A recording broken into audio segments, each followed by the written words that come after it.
पावन ग्राम सभा में पूज्य परम आदरणीय अयोध्या धाम के पूज्य कथावाचक श्री अतुल कृष्ण शास्त्री जी के सानिध्य में पूर्व प्रधान स्वर्गीय बहुगुणा महाराज उर्फ रामविलास पांडे के आवास एवं उनकी पत्नी गोमती देवी के आवास मझियारी चक कलई रोशन दुल्हनियापुर उनके आवास पर उनकी स्मृति शेष में श्रीमद् भागवत कथा ज्ञान यज्ञ का भव्य दिव्य आयोजन उनके छोटे भाई परम आदरणीय वंदनीय श्री राम समुंदर पांडे जी की अध्यक्षता में और मुख्य यजमान सविता पांडे, सह यजमान शिवशंकर पांडे नान महाराज, सह यजमान भैया श्री ओम नारायण पांडे एवं समस्त पांडे परिवार की ओर से और समस्त पांडे परिवार के सहयोग से यह दिव्य भव्य रसमयी संगीतमयी अमृतमयी कथा का आयोजन किया गया है, जिसमें आप सभी समस्त भक्तगण क्षेत्रवासी माताएं बहनें बुजुर्ग आदि जो भी सनातन प्रेमी कथा प्रेमी सज्जन से निवेदन कि आप आइए सभी लोग योगी योगेश्वर भगवान श्री कृष्ण जी के यह अद्भुत कथा का श्रवण कर अपने गोपूर्ण के भागीदार बने। बंधुओं, जैसा कि प्रथम दिवस की कथा में पूज्य महाराज जी ने बताया कि भगवान की कृपा से ही कथा सत्संग सुनना संभव है।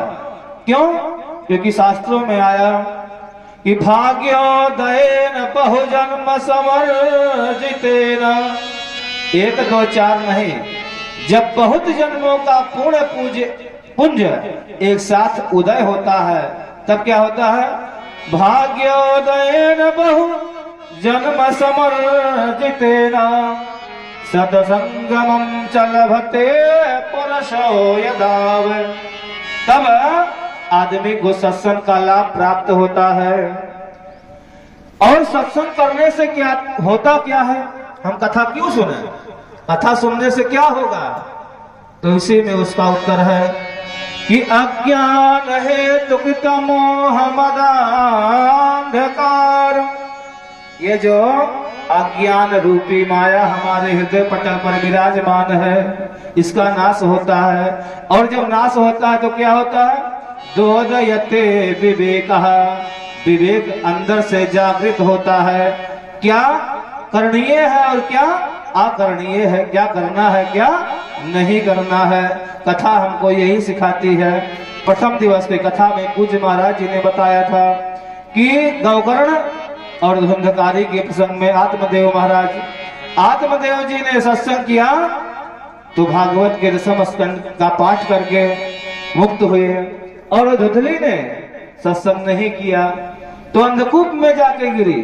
कुआं दो प्रकार का, जो गांव में हो कुआं, अरे भाई इसमें कोई पानी लेवे जाए तो आपके बचा ले, और जो जंगल में है वो अंधकूप, उसमें कौन पानी लेने जाएगा, उसी को अंधकूप कहते हैं। तो उसने अपने जीवन में सत्संग नहीं किया तो अंधकूप में जाके गिरी। इसलिए जीवन में सत्संग बहुत जरूरी है।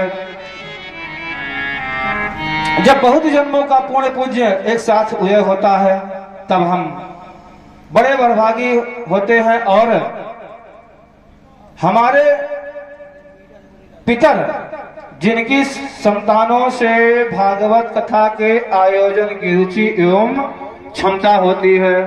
अब भागवत में एक श्लोक आता है कि पितरः नृत्यति सर्वत्र, कहते हैं कि जिस समय व्यक्ति के मन में ये भाव आ जाए कि हम अपने पितरों के लिए कथा सुनेंगे, उसी दिन से, ऐसा नहीं कि प्रारंभ हो कथा उस दिन से, ज्यों ही आपके मन में ये भाव आवे तो पितर लोक में आपके पितर नाचने लगते हैं कि वाह मेरे कुल में ऐसा पैदा हुआ।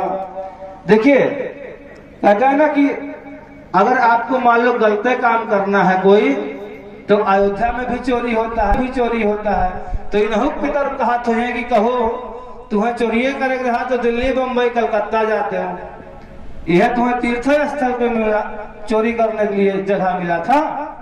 तो जिस समय मेरे मन में ये भाव आता है कि हम अपने पितरों के कल्याणार्थ कथा श्रीमद् भागवत कथा कराएंगे, उसी दिन से हमारे पितर वहां नाचने लगते हैं। और कोई नाचते नहीं है, उनकी 1000 वर्ष की आयु बढ़ जाती है पितर लोक में, बड़े प्रसन्न होते हैं।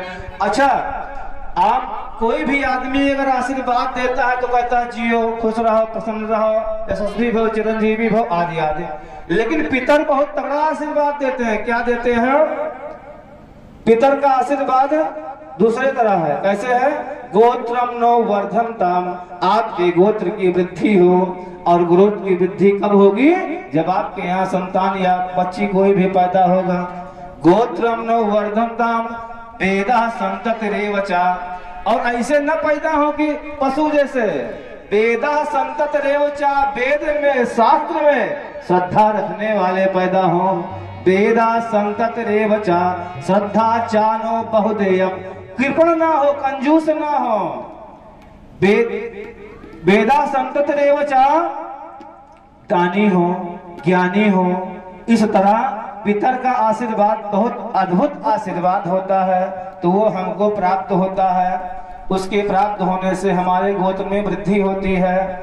तो पितर वहां से हमको खूब आशीर्वाद देते हैं, और उन्हीं की कृपा से हम लोग अपने जीवन को, अपने दैनिक क्रिया को सुचारू रूप से संपन्न करते हैं। और मानस में गोस्वामी तुलसीदास जी महाराज भी कहते हैं कि अब मोहे भरोसे हनुमंता, अब मोहे भरोसे हनुमंता, अब मोहे भरोसे हनुमंता, अब मोहे भरोसे हनुमंता।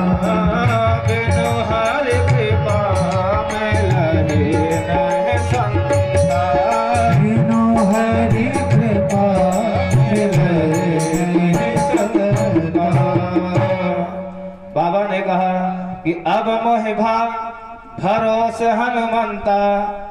हे हनुमान जी महाराज, विभीषण जी कह रहे हैं कि हे हनुमान जी महाराज, हमको भरोसा हो गया कि बिना भगवान की कृपा के संत का दर्शन नहीं होता। हमारे महाराज जी कहते हैं ना कि घर आए जाए संत तो समझो बसंत है।